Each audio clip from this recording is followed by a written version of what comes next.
Bonsoir frères et sœurs en Christ, je vous salue dans le nom précieux et puissant de notre Sauveur Jésus-Christ de Nazareth. Que Dieu vous bénisse abondamment partout où vous êtes. Que la main de l'Éternel soit avec vous. Amen. Nous sommes dans notre émission Minaouzon. Mon nom est Soldari Grâce. Que Dieu vous bénisse encore. Et frères et sœurs en Christ, aujourd'hui je vais vous annoncer que notre jeûne et prière est proche. On doit préparer. Et nous sommes encore minuit, on doit se lever pour chercher la face de Dieu. Alléluia. Dieu m'a envoyé spécialement de vous annoncer comme hier qu'il y a certaines personnes qui continuent à dormir encore, qui ne sont pas veillées, alors qu'il est temps que nous les enfants de Dieu, on doit être veillés et prier et chercher la face de Dieu. Alléluia. Pourquoi? C'est toi qui cherches ce que tu en as besoin, c'est toi qui es en train de chercher quelque chose que tu cherches. Ce n'est pas la chose qui va te chercher. Plutôt, c'est toi qui vas chercher la chose. Et comment tu vas faire? Tu dois être veillé. Tu dois être prudent. Tu dois être debout. Alléluia. Et c'est le pourquoi les minutes, on se lève et on parle avec notre Dieu et on prie. Alléluia. Que Dieu vous bénisse abondamment. Hier, on avait vu que Dieu nous a donné ces témoins. Pourquoi Élisée voulait accompagner Élie jusqu'à au moment que l'Éternel va le faire monter au ciel. Pourquoi? Il voulait à tout prix d'accompagner Élie. Alléluia. Pourquoi? Et pourquoi toi aussi tu cherches l'Éternel ou bien tu te lèves les minutes et tu pries? Qu'est-ce que tu cherches? Qu'est-ce que tu veux que Dieu l'Éternel te donne? Alléluia. Si tu veux que Dieu te donne quelque chose, c'est toi qui vas chercher, c'est toi qui vas être prêt et c'est toi qui vas demander, c'est toi qui vas parler et c'est toi qui vas chercher. Ce n'est pas la chose qui va te chercher. Alléluia. On va lire les Écritures dans 2 Rois 2, versets 3 à 4, ou bien à 5. Alléluia. Que Dieu vous bénisse abondamment. Les fils des prophètes qui étaient à Bethel sortèrent vers Élisée et lui dirent: sais-tu que l'Éternel enlève aujourd'hui ton maître au-dessus de ta tête? Et il répondit: je le sais aussi. Taisez-vous. Alléluia. Taisez-vous. Élie lui dit: Élisée, reste ici, je te prie, car l'Éternel m'envoie à Jéricho. Il répondit: l'Éternel est vivant et ton âme est vivante. Je ne te quitterai point. Et ils arrivèrent à Jéricho. Frères et sœurs en Christ, vous voyez, comment on appelle tout, Élisée n'a pas dit à Élie: j'ai besoin de quelque chose. Parce que Élisée voyait quelque chose dans Élie. Il a besoin de quelque chose.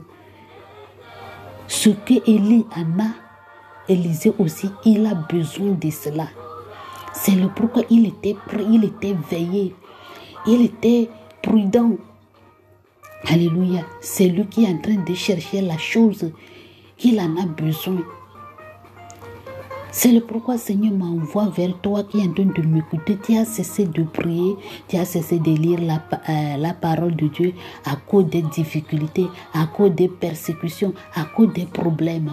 Alléluia. Les problèmes là, ce sont ce que Élie est en train de dire. Élisée n'a qu'à arrêter de ne pas l'accompagner. Et aussi les problèmes, ce sont ce que les prophètes, les disciples ou bien les serviteurs des prophètes qui sont en train de lui dire: tu sais qu'on va enlever ton maître. Alléluia. Pour qu'il puisse s'arrêter. Mais Élisée, il était éveillé. Il a dit non. Parce que lui-même, il sait de quoi il est en train de chercher.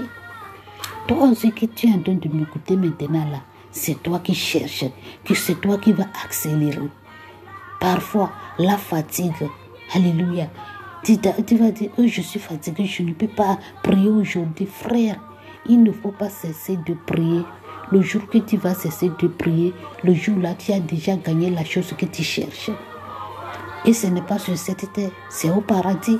Le jour que tu vas raconter ton Créateur, tu vas vivre avec le Seigneur Jésus pour l'éternité. C'est le jour-là que tu vas dire, et maintenant là, j'ai cessé de prier. Donc il faut continuer. Alléluia. Alléluia. Verset 4. Élie lui dit, Élisée, reste ici. Je te prie, car l'Éternel m'envoie à Jéricho. Il répondit, l'Éternel est vivant et ton âme est vivante. Je ne te quitterai point. Et ils arrivèrent à Jéricho. Vous voyez, il a dit même si c'est la faim qui va le troubler de ne pas prier, si c'est la fatigue qui va l'empêcher de prier, que lui, là où il veut arriver, là, lui, il arrivera. C'est ça qu'Élisée est en train de faire. Les deux, ils sont arrivés à Jéricho. Il n'a pas dit que je ne peux pas t'accompagner. Il a dit lui, net. Lui aussi, il va arriver parce qu'il a besoin de quelque chose dans Élie. Alléluia. Pardonne-moi, alléluia. Toi aussi, tu as besoin de quelque chose. Donc, il faut être debout. Il faut être veillé. Alléluia. Que Dieu vous bénisse. Amen. Frères et sœurs en Christ, les fils de prophètes qui étaient à Jéricho s'approchèrent d'Élisée et lui dirent, sais-tu que l'Éternel enlève aujourd'hui ton maître au-dessus de ta tête? Et il répondit, je le sais aussi, taisez-vous. Alléluia. Vous voyez, Élie lui dit, reste ici, je te prie, car l'Éternel m'envoie au Jourdain. Il répondit, l'Éternel est vivant et ton âme est vivante. Je ne te quitterai point. Et, alléluia, et ils poursuivirent tous deux leur chemin. Alléluia. Vous voyez, malgré tout ce qu'Élie lui a dit, de ne point l'accompagner, il a dit non net. Parce qu'il a besoin de quelque chose. C'est lui qui cherchait la chose. Donc il va aller jusqu'au sommet. Il a pris sa décision ferme. Toi aussi, c'est toi qui cherches. Il faut te dire tous les mots qui sont dans ta vie. Les persécutions, les maladies, la souffrance qui t'empêche de prier, qui t'empêche de continuer ton voyage, qui t'empêche d'accompagner Seigneur Jésus-Christ de Nazareth. Il y a certaines personnes qui entendent de dire, tu sais, si tu as reçu Seigneur Jésus-Christ dans ta vie, le chemin là, c'est très très dur, tu n'avances pas, c'est cela, il faut le dire, Seigneur Jésus là, toi là, tu vas monter au sommet, tu vas voir de quoi il s'agit. Continue ton chemin, continue, accélère tes prières pour que tout ce que tu es en train de chercher, tu vas le voir. Et les deux, ils ont rentré au Jourdain. Frères et sœurs en Christ, qu'est-ce que tu en penses? Qu'est-ce que tu en dis? Il ne faut pas laisser les bras croisés. Il ne faut pas t'abandonner de prier. Il ne faut pas t'abandonner de lire la parole de Dieu ou bien de chercher la face de Dieu ou bien de réveiller les minutes pour prier. Frère, il faut continuer, même si ça n'arrive pas, même si tu ne vois pas la chose, continue de prier. Dis-moi, je vais continuer ce que je cherche, je vais le voir. Si tu as continué, Dieu aussi va te donner ce que tu en as besoin parce que tu as débrouillé. Alléluia, tu as débrouillé. Et que Dieu vous bénisse, frères et sœurs en Christ. Amen.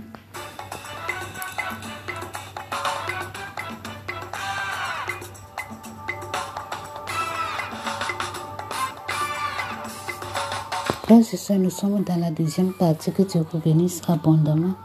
Que la paix de l'Éternel soit avec vous. Hier, on avait vu que Dieu est en train de nous dire à travers ses enseignements que si on a écouté sa voix, on a obéi sa voix, comme lui le veut. Donc, on a accepté sa volonté. Lui, il va faire quoi? Que il va s'éloigner la malédiction au milieu de nous et il n'y en aura même pas ni femme avortée. Femme avortée, ce sont, si je vais m'exprimer ça, ceux qui donnent les enfants morts-nés ou bien s'ils tombent enceintes et il y a le coulement de la grossesse. C'est ça que l'Éternel est en train de parler. Il y en aura ni stérile, ni femme stérile. Alléluia. Mais maintenant dans nos vies, à cause de nos péchés qui a fait qu'il y a les femmes stériles. Parce qu'il y a l'avortement. Nous-mêmes, si Dieu nous a donné, on dit non, on avorte. C'est ça le pourquoi. Et tout ça là, c'est arrivé parce qu'on n'a pas obéi la voix de l'Éternel. Si on a obéi la voix de l'Éternel, lui, il va éloigner tout ça là dans nos vies. Alléluia. On va lire les écrits dans Exode 23, verset 26. Alléluia. Exode 23, verset 27 à 29. Que Dieu vous bénisse abondamment, la parole de l'Éternel. J'enverrai ma terreur devant toi. Je mettrai en déroute tous les peuples chez lesquels tu arriveras, et je ferai tourner le dos devant toi à tous tes ennemis. Alléluia. J'enverrai les fichons, les frelons, alléluia, devant toi, et ils chasseront loin de ta face les Hébreux, les Cananéens et les Héthiens. Alléluia. Frères et sœurs, ici, l'Éternel est en train de nous parler. Si on a obéi la voix de notre Créateur, lui, il va éloigner tous nos ennemis dans nos vies, tous les problèmes, toutes les difficultés qui vont venir dans notre vie. Ce sont les Cananéens. Les Cananéens, ce sont les maladies. Les Cananéens, ce sont les persécutions. Alléluia. Frères et sœurs, ici, ce n'est pas un peuple qui va nous accuser. Ce sont les esprits démoniaques, les esprits familiaux, les persécutions, les maladies, les problèmes. C'est ça qu'on est en train d'appeler Cananéens, alléluia, Hébreux et Héthiens. Alléluia. L'Éternel, que lui, il va les éloigner, mais il va envoyer frelons devant toi et ils chasseront loin de ta face les Hébreux, les Cananéens et les Héthiens qui sont dans notre vie. Alléluia. Je les chasserai, que lui-même il va les chasser par une seule année, loin de ta face, de peur que le pays ne devienne un désert et que les bêtes des champs ne se multiplient contre toi. Frères et sœurs en Christ, vous voyez, même charnellement, l'Éternel peut empêcher, si tu as désobéi la parole de Dieu, si tu as désobéi l'Éternel, il peut permettre tous les problèmes qui vont rentrer dans ta vie. Ce que l'Éternel a dit que lui va renvoyer devant toi. Ce que l'Éternel a dit que lui ne permet pas que les choses vont arriver dans ta vie. Mais si tu as désobéi l'Éternel, tout ça là va arriver dans ta vie. Donc, frères et sœurs en Christ, ce n'est pas au hasard, parfois on souffre. Ce n'est pas au hasard, parfois les problèmes viennent dans nos vies qu'on ne comprenne pas. Alléluia. Peut-être par nos péchés. Car nous ne sommes pas dignes devant l'Éternel. Nous ne sommes pas dignes. Personne ne dit pas que lui il est digne. Personne n'est pas digne. Nous sommes des pécheresses. Donc, c'est par la grâce et par l'amour de l'Éternel et le Tout-Puissant de nous conduire. Alléluia. Vous voyez comment la manière dont notre Créateur il est bon. Celui qui va écouter l'Éternel, la voix de l'Éternel et accepter sa volonté, il va renvoyer tous tes ennemis devant toi. Alléluia. Charnellement et spirituellement, il va combattre à ta faveur. Alléluia. Donc, à travers ces enseignements, frères et sœurs en Christ, tu dois ouvrir tes oreilles et toi aussi, tu vas lire la parole. Tu vas lire ce verset, tu vas comprendre de quoi l'Éternel est en train de te dire. Et tu vas savoir comment tu vas continuer à marcher maintenant. Et tu vas changer ta langage, et tu vas changer de prier. Alléluia. Tu vas regarder dans ta vie quel péché tu as commis devant l'Éternel. Qu'est-ce que j'ai fait? Alléluia. Et tu vas demander pardon à l'Éternel pour que lui-même puisse te pardonner.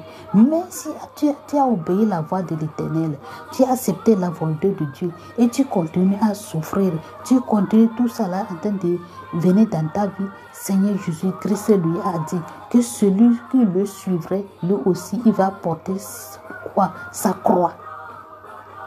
Alléluia. Peut-être tu vas dire, oh moi, j'ai en train de respecter, j'obéis la voix de Dieu et j'accepte sa volonté. Mais qu'est-ce qui ne va pas dans ma vie? Je souffre encore. Frères et sœurs, Seigneur Jésus-Christ t'a dit, celui qui me suivra, il portera sa propre croix. Alléluia. Mais il a dit, ça sera léger parce qu'il n'était abandonnerait jamais dans la souffrance, dans la persécution. Alléluia. Et lui-même, il a dit, il y en aura les persécutions à ceux qui lui croient. Celui qui va lui croire, il va lui suivre en esprit et en vérité, il y en aura les persécutions parce que lui aussi, il était dans le même cas.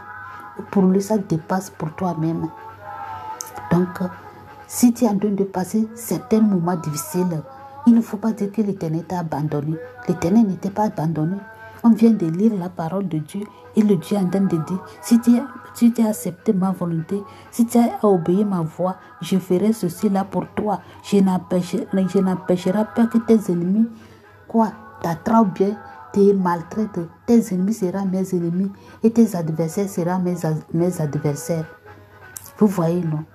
Donc, frères et sœurs en Christ, la parole de Dieu est une épée à double tranchant. Donc, on doit accepter la volonté de Dieu. On doit obéir la voix de Dieu pour que lui-même, il prenne soin de nous. Alléluia. Tu peux tomber malade, tu peux faire tout, mais l'Éternel ne t'abandonnerait jamais. Il ne t'abandonnerait jamais. Alléluia. Que Dieu vous bénisse abondamment. Que la main de l'Éternel soit avec vous. Si Dieu le veut, demain on va continuer. Amen.